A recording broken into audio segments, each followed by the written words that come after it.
Hi friends అందరికీ. Weekend చాలా బాగా ఎళ్తుందనుకుంటున్నాను.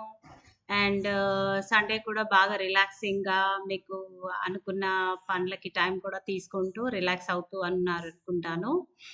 అండ్ నేను కూడా 2, 3 డేస్ బిజీగా ఉండి చేయలేకపోయాను వీడియోస్. ఇప్పుడే ఫ్రీ అయ్యి చేస్తున్నాను. సో, మన సెల్ఫ్ రిఫ్లెక్షన్ జర్నీలో ఇవాళొచ్చి క్రిటికల్ థింకింగ్. క్రిటికల్ థింకింగ్ అంటే విమర్శనాత్మక ఆలోచన. సో, ఇవి ఎక్కడ ఉపయోగపడుతుంది? మనం రోజువారీ డెసిషన్స్ తీసుకుంటాము.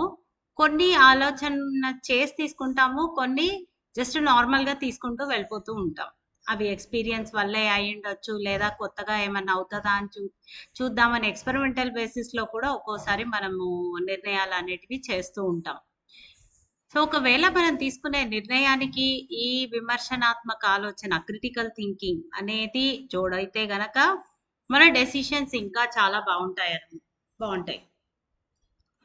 ఆహ్, రకరకాల డెసిషన్స్ అవసరం ఉంటుంది ఒక రోజులో మన పిల్లల కోసమే గానీ, మన కోసమే గానీ, మన ఫ్యామిలీ కోసమే హస్బెండ్, వైఫ్ ఎవరి కోసమైనా సరే మనము డెసిషన్స్ అనేవి తీస్తూ ఉండాలి.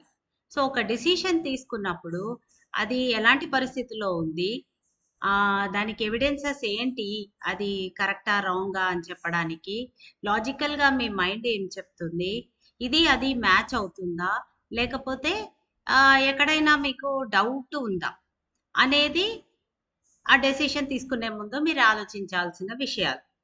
ఒకవేళ డౌట్ క్రియేట్ అయ్యింది అనుకుంటే, దానికి సపోర్టింగ్‌గా గాని, దానికి రివర్స్‌గా గాని మనం జరిగే విషయాల్లో ఫ్యాక్ట్స్ వెతుక్కోవాలి. ఫ్యాక్ట్స్ అంటే నిజాలు వెతుక్కోవాలి. సో, మనకు ఆ నిజాలు చెప్తాయి. పర్టిక్యులర్ మనం తీసుకోబోయే డెసిషన్ కరెక్టా? రాంగా? అనేది. ఈ మన చుట్టుపక్కల జరిగే నిజాలు ఈ క్రిటికల్ థింకింగ్‌కి చాలా హెల్ప్ అవుతాయి. లాజికల్‌గానే కాకుండా రీజనింగ్ అంటే మన సబ్‌కాన్షియస్ మైండ్ కూడా ఒప్పుకోవాలి ఒక్కోసారి. ఒకవేళ ఒప్పుకుంటే ఆ డెసిషన్‌కి బలం చాలా వస్తుంది. ఒకవేళ అది ఒప్పుకోలేదనుకోండి మీకు డౌట్ అనేది ఉంటూనే ఉంటుంది. సో, ఆ డౌట్‌ని ఎలా తీసేయాలి? ఆ డౌట్‌ని తీసేయడానికి మన చుట్టుపక్కల జరిగే విషయాలలో మనము నిజాలు వెతుక్కుంటూనే అవి అవి నిజాలనేటివి ఏం చెప్తున్నాయి? అవి మీ డెసిషన్‌కి సపోర్ట్ చేస్తున్నాయా? లేకపోతే మీ డెసిషన్‌కి అగెయిన్స్ట్‌గా ఉన్నాయా? అవి మీరు గేజ్ చేసుకోగలిగితే మీరు తీసుకునే డెసిషన్ చాలా చాలా ఉపయోగంగా, మంచిగా మీకు మీ గోల్ సెట్టింగ్ చేసిన దానికి కరెక్ట్‌గా ఉందా లేదా కూడా చెప్తుందనమాట. సో, ఈ క్రిటికల్ థింకింగ్ అనేది మీకు అర్థమైందనుకుంటున్నాను. ఒక ఎగ్జాంపుల్ చెప్పదలుచుకున్నాను నా లైఫ్‌లోంచి. నేను ఒక పాయింట్ ఆఫ్ కెరియర్‌లో చాలా కన్‌ఫ్యూజ్ అయిపోయాను. ఆల్‌మోస్ట్ జాబ్ మానేసేంత సిట్యుయేషన్‌కొచ్చేసింది. మ్యాచ్ అవ్వట్లేదక్కడ. సో, వాళ్ళు చెప్పేది, నేను చేయాలనుకునేది మ్యాచ్ అవ్వక చాలా క్లాషెస్ లాగా అనిపిచ్చింది నాకు. సో, అప్పుడు ఆ పర్టిక్యులర్ దేశంలో పని చేయాలా? లేదా నా స్వదేశానికి వచ్చేసేయాలా? అనేది డిసిషన్ మేకింగ్.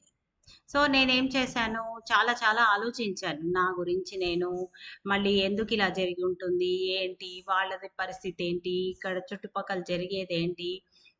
మా పిల్లలకి, ఫ్యామిలీకి ఎలా ఎఫెక్ట్ అవుతుంది? అన్నీ ఆలోచించిన తర్వాత నాకర్థమైందేంటంటే, డీపెస్ట్ పార్ట్‌లో నేను చాలా హర్ట్ అయ్యాను. ఆ జరిగిన విషయాల వల్ల. సో, నేను హర్ట్ అయినంత అందుకు అక్కడ ఉండలేకపోతున్నాను. నేను ఆ సెల్ఫ్ రెస్పెక్ట్ అనే దాన్ని అణగొట్టేసి ఉండాలంటే ఉండొచ్చక్కడ. ఏమవ్వదు. బట్ నాకు నేను న్యాయం చేసుకోలేకపోయేదాన్నేమో. మేబీ ఆ జాబ్ చేసుకునే రోజు ఇంట్రెస్ట్ తగ్గిపోతుండేదేమో. సో, నేనేం చేశానంటే ఆ టైంలో నా సెల్ఫ్ రెస్పెక్ట్‌కి ఎక్కువ వాల్యూ ఇచ్చి, నేను నా స్వదేశానికొచ్చి హ్యాపీగా వర్క్ చేశాను. కష్టాలు లేవని కాదు. ఇక్కడ కూడా కష్టాలున్నాయి. బట్ అవి అధిగమించే శక్తి నాకు లోపల నుంచి వచ్చింది కాబట్టి, అది గో త్రూ అవ్వగలిగాను నేను. అండ్ డెఫినెట్‌లీ మీకు ఈ క్రిటికల్ థింకింగ్ అనేది ఈ టఫ్ సిట్యుయేషన్స్‌లో డెసిషన్ తీసుకోవడానికి, అది కూడా మీ సోల్ ఆత్మకి సంబంధించిన వాల్యూస్‌కి దగ్గరలో డెసిషన్ తీయనిస్తుందనమాట. సో, ఈ వీడియో మీకు చాలా హెల్ప్ అయ్యి ఉంటుంది. అండ్ డెఫినెట్‌లీ యూజ్ చేయండి. ఆలోచించండి. ఆలోచించిన తర్వాతనే నిర్ణయాలు తీసుకోండి. గబా, గబా, గబా తీసేసుకుందాం అన్నట్టుగా హడావుడిగా చేసుకొని తీసుకోకూడదు. ఆహ్, నా వ నేను చంద్రకళ సైనింగ్ ఆఫ్.